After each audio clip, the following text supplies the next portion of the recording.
আমার দুঃখ হয়, মাঝে মাঝে আমি ভালো লাগে না আমার সবকিছু। কি হলো এই দেশে?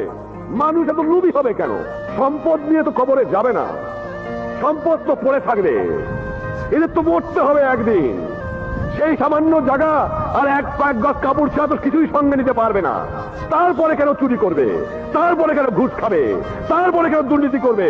তারপরে কেন অত্যাচার করবে? আমি বুঝতে পারি না মানুষ।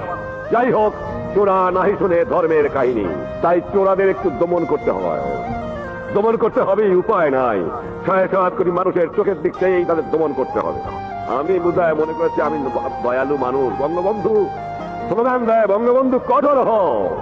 কঠোর আমি হওয়ার পারি কিনা তা এহিয়া খান আইয়ুব খান জানে, কিন্তু আমি কার বিরুদ্ধে কঠোর হব? যেদিকে চাই দেখি তারা আমার।